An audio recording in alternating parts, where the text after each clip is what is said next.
Пацаны, привет! Сегодня поделюсь опытом с причинами поломки замка. Смотрите, машина на сигнализации стоит, только что ее поставил. Здесь ручку дергаю, ручка закрыта. Здесь, смотрите, дверь открылась. Работала сигнализация на машине. Сейчас я ее выключу. Вот она выключилась. Дальше. Что и как быть в этой ситуации? По первой причине, что я бы вам рекомендовал сделать в такой ситуации, когда дверь открывается. Здесь под закушкой два винта.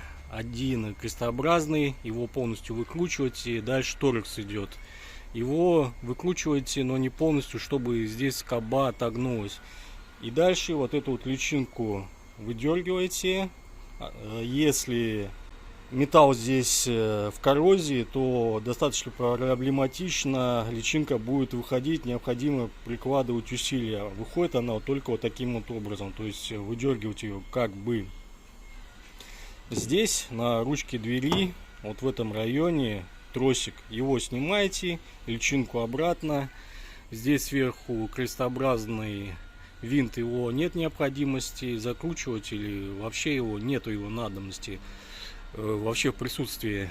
Только под торекс закручивайте плотно и ставьте обратно. То есть с этой стороны вы тросик отсоединили, и дверь не будет открываться с этой стороны. Вам необходимо будет ее открывать с салона, дергая за эту ручку. Чтобы разобрать дверь, разбирается она и вынимается она вместе с этой рамкой. Снимаете отделку, все заглушки, все винты, все выкручиваете, раскручиваете, зеркало складываете. Стекло где-то вот на такой уровень приспускайте. Когда вы все раскрутили, вы можете снять эту раму. Замок меняется только вместе с этой рамой. К примеру, я вам кратко объясню, как снять обшивку. У меня есть полное видео, где я показываю, как снять обшивку. Их несколько вариантов. Причина здесь механическое повреждение замка. Так вот, про этот тросик я вам говорил. Вот этот вот отсоединяйте от ручки. Смотрите, здесь замок стоит из двух частей. Металлическая часть, пластиковая. Здесь сервопривод, вот где-то в этом, так вот в этом районе сервопривод, и скорее всего он имеет дефект, то есть он в состоянии открыть замок, но закрыть его не в состоянии. Или здесь шестерня ходит, повреждение какой-то шестерни или этих элементов. Здесь у меня уже замок замененный. Здесь у меня уже стоит мой микрик, качественный микрик. Видите, стоит уже подготовлен этот замок установки. Также где-то у меня здесь лежит именно передний левый. Позже найду, буду менять замок. Это уже модернизированный микрик, лучше намного, чем оригинал, герметичный, хороший микрик. Вот показываю такой микрик. Я их продаю. Если кому необходимы микрики, обращайтесь. Ссылку, где можно купить этот микрик, я оставлю под видео. То есть при покупке бывших в употреблении замков или новых замков лучше сразу меняйте вот эти вот микрики, так как у большинства этих замков в оригинальном микрике идет выработка. Сейчас я вам постараюсь найти. Так, к примеру, может быть, к примеру, вот на этом замке что-то видно. Это замок бывший в употреблении, но рабочий. Здесь видите, вот эта вот часть, где ходит микрик, она немного изношена. На вообще конченных замках идет выработка, то есть микрик сделал большую выработку, углубления этой защитной поверхности пластика. То есть я вам рекомендую удалить ножом вот этот вот пластик по ходу микрика и уже здесь ставить вот так вот микрик, как я вам показал. Этот вариант вечный. К примеру, видите, в моей ситуации у меня микрик был заменен ранее, но сломался замок. То есть при открытии двери подсветка горит. Сейчас я закрою замок. Видите, подсветка погасла. То есть это нормально, так и должно быть. Микрик в замке рабочий, но поломался замок. Если у вас будет гореть подсветка, к примеру, при закрытом замке, то у вас неисправен микрик. Если у вас замок, наоборот, открытый, но не горит подсветка, значит у вас тоже микрик неисправен. Снял я замок и поставил другой. В этом, чтобы попозже разобраться, в чем же причина, почему он не закрывался, я установил причину. Здесь я разобрал, посмотрел все детали в порядке.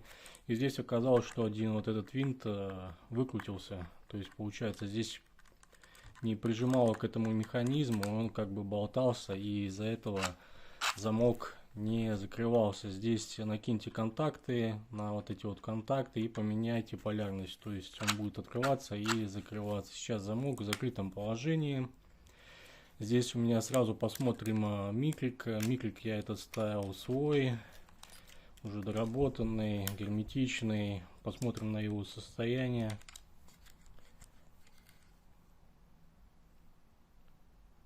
Вот он, микрик. Здесь вот эта вот часть герметизации, так называемой резинки, она в хорошем состоянии. Его можно обратно ставить. Сразу покажу. Вот этот замок, видите, у меня здесь по ходу микрика здесь была борозда. Я вот этот весь пластик весь удалил по ходу микрика. Здесь железный корпус остался. То есть железка ходит об железку. Чтобы поставить микрик вот этот, здесь зачистите наждачкой, обезжирьте чуть-чуть клея до вот этой вот полосы. Нанесите вот сюда чуть-чуть смазки, намажьте или бокситки и вот таким вот образом зафиксируйте. То есть получится сейчас вот так вот. Замок в закрытом положении и имеет свободный ход. Сейчас я замок открою. Вот замок зажался и микрик зажался. Зажатый микрик, то есть вот так вот проверьте вот этот вот ход. Вот эту вот скобу подогните и пассатижами подогните или просто руками, и вот так вот ее обратно установите. И она здесь в свое место встанет. Пока все это дело засыхает, вы можете уже начинать дверь. Чтобы вам проще, то есть не разбирать вот этот замок и не припаяться к схеме, возьмите, обрежьте герметичный микрик. То есть вот этот микрик в оригинале, у них у всех такие проблемы. Вот так вот под корень обрежьте его, и вам этой длины проводов хватит, чтобы припаяться уже к новому моему микрику. То есть и вот так вот сделать. Лишние провода просто скрутите при желании. И это будет намного проще и быстрее. Сразу вам показываю. Вот этот микрик в оригинале, этот герметичный. У них у всех такие проблемы. А это микрик мой доработанный. Вот такие микрики идут в замках аналогах. Смотрите, у него, видите, выработка есть. Вот здесь вот. Вот она выработка. Такие замки в аналогах проработают у вас, ну, от силы год. Вот тут уже мой доработанный микрик. Тоже не герметичный. По замкам. Здесь тоже стоит герметичный микрик. Но здесь уже вот эта вот часть была в порядке. То есть пластик здесь на замке вот этот в порядке. Его нет необходимости обрезать. И микрик тоже стоит, работает. То есть этот замок полностью тоже рабочий, замененный микриком, вечные замки. Здесь, смотрите, бывает такой случай по укреплению. Видите? И здесь, видите. То есть разница есть. Вот таким вот образом зафиксируйте. Здесь тоже стоит уже герметичный миклик. Один из этих микликов вы можете купить у меня. Я оставлю ссылку под видео, где это можно приобрести, или в разделе о канале пишите. Я вам сказал на этом видео быстрое решение, как возможно защитить машину от проникновения в салон, если у вас замок сломался. По замкам и замене микликов у меня есть отдельное видео. Кто хочет посмотреть, смотрите на моем канале, там более подробно все показано. Также на будущее вы можете купить у меня вот такие вот миклики. Доработанные, усовершенствованные, хорошие миклики. Пацаны их покупают. Установка у них простая. При наличии правильного подхода и рук. Если вам это видео было полезно, ставьте палец вверх, подписывайтесь на канал. Всем пока.